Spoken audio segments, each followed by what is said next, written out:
नमस्कार संसारभरिका सम्पूर्ण दाजुभाइ दिदीबहिनीहरू। आज बिहान मैले एउटा फेसबुकमा एउटा पोस्ट गरेको थिएँ। त्यो पोस्टमा मैले चाहिँ आज एउटा विशेष दिनमा मैले एउटा नौलो कुराको घोषणा गर्छु भनेर भनेको थिएँ। तपाईहरुले पर्खनु भयो होला। आज म त्यही कुरा घोषणा गर्न चाहन्छु। आजको दिन विशेष दिन किन हो भनेदेखि यो महावीर पुनको जुन आत्मकथा भन्ने जुन किताब छ, यो किताब हामीले बेच्दै हिँडेको बेचेको दिन मात्रै आज 365 दिन भयो, अर्थात पूरा 1 वर्ष पुग्यो। पश्चिम महाकालीबाट पूर्वतिर लाग्दै विभिन्न प्रदेशहरू, सुदूरपश्चिम प्रदेश, कर्णाली प्रदेश, लुम्बिनी प्रदेश र गण्डकी प्रदेशका केही भाग, मध्य प्रदेश गर्दै अहिले कोशी प्रदेशको चाहिँ सुनसरी जिल्लाको इटहरीमा चाहिँ आइपुगेका छौं। र यसरी किताब बेच्दै हिँड्दाखेरि अहिलेसम्म यो 41औं जिल्लामा छौं।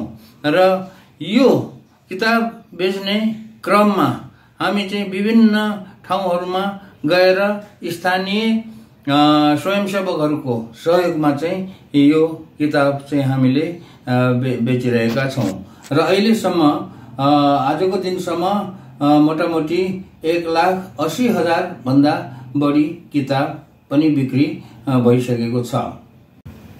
र यसरी चाहिँ 1 वर्ष अगाडि सुरु भएको जुन यात्रा छ, यो 365 दिन भनेको किताब बेचेको दिन मात्र हो। बीचमा हामी तिहारमा चाहिँ र दशैंमा र कुनै समयमा आवश्यक काम परेको बेलामा त्यो चाहिँ किताब बेचिएको थिएन र त्यो दिन चाहिँ यसमा चाहिँ हामीले समावेश गरिएको थिएन।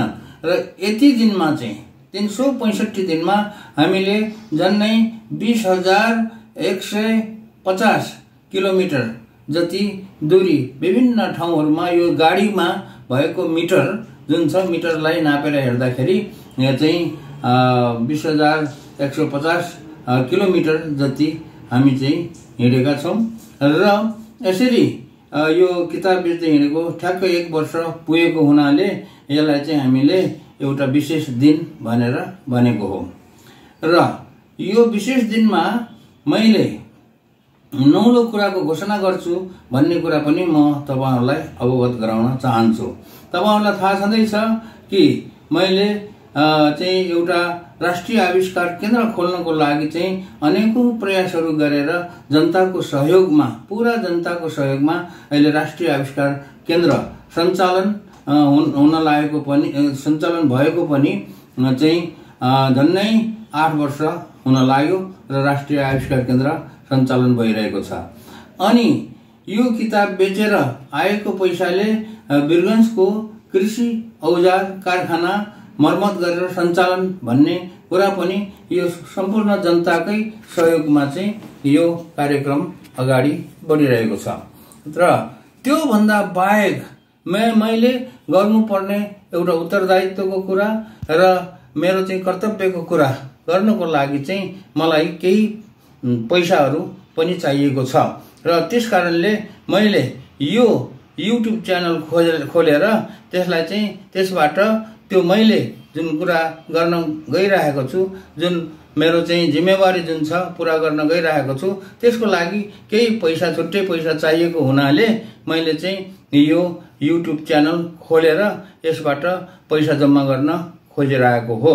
त्यसैले तपाईहरुले मेरो युट्युब च्यानललाई चाहिँ सब्स्क्राइब गरिदिनु होला र मैले अबदेखि समय समयमा यसमा केही नयाँ कुराहरू चाहिँ राख्छु। तपाईहरुको माग अनुसार पनि मैले चाहिँ कुनै कुराहरूको कन्टेन्ट चाहिँ बनाएर त्यो युट्युब च्यानलमा चाहिँ मैले चाहिँ राख्ने छु। र यसबाट आएको जुन आम्दानी छ त्यो मैले भनेको विशेष किसिमको एउटा काम छ, उत्तरदायित्व छ। त्यो कामलाई चाहिँ पूरा गर्नको लागि चाहिँ छुट्टै पैसा चाहिएको हुनाले अब यसमा यो किताब बेचेको पैसा चाहिँ हाल्न पाइँदैन।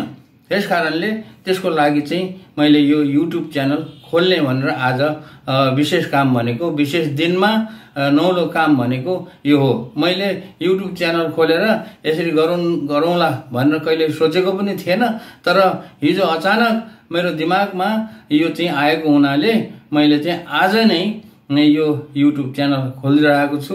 त्यसैले तपाईहरुले यो मेरो युट्युब च्यानल हेर्नु होला र मैले गर्ने युट्युब च्यानलहरुमा खास गरी रमाइलोको लागि गीत संगीत इत्यादि केही नभए तापनि नहोला, तर यसमा चाहिँ ज्ञानवर्धक कुराहरू र कुनै रमाइलो कुराहरू अवश्य पनि राख्ने छु र करिब हरेक उसमा चाहिँ करिब 10-15 मिनेटको कार्यक्रमहरू चाहिँ राख्ने छु।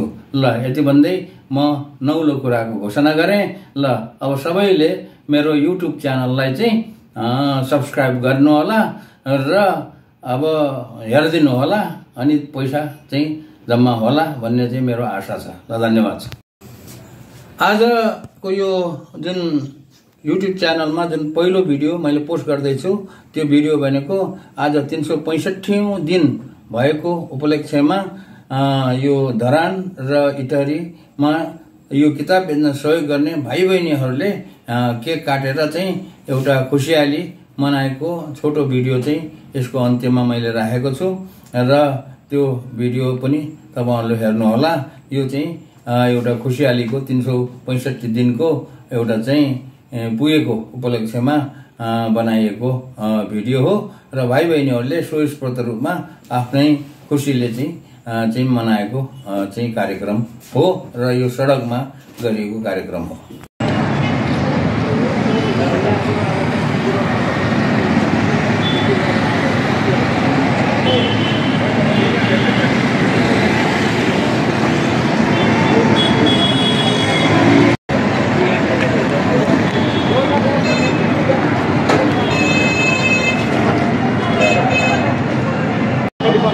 ल दाजुभाइ दिदीबहिनीहरू हेर्नुहोस्, अहिले म इटहरी बजारमा छु। आज किताब बेच्दै पश्चिम महाकालीबाट हिँडेको चाहिँ आज 365 दिन पुरा भएको आज दिन हो। यसमा चाहिँ हुन त मैले गर त भनेको होइन, यहाँ धरानका र यो इटहरीका साथीहरूले चाहिँ यो 365 दिन पुरा भएको उपलक्ष्यमा यो चाहिँ एउटा कार्यक्रम यहाँ जति पनि अगाडि देख्नु भएको छ उनीहरू चाहिँ यो अहिले किताब बेच्ने जुन अभियानमा धरान र इटहरीमा चाहिँ किताब बेच्न सहयोग गर्ने सहयोगीहरू हुन् र उनीहरूले यो चाहिँ 365 दिन पुरा भएको उपलक्ष्यमा यो चाहिँ केक काटेर चाहिँ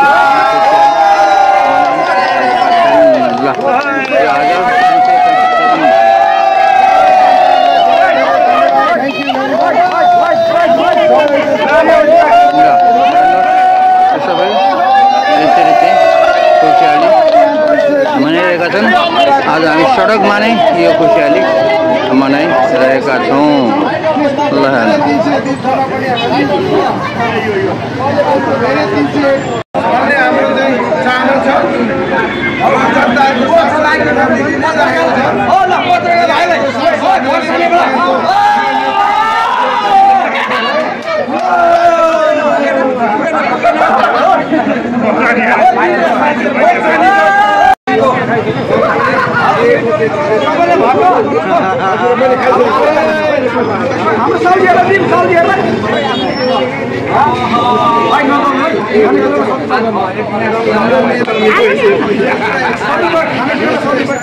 Gak ya,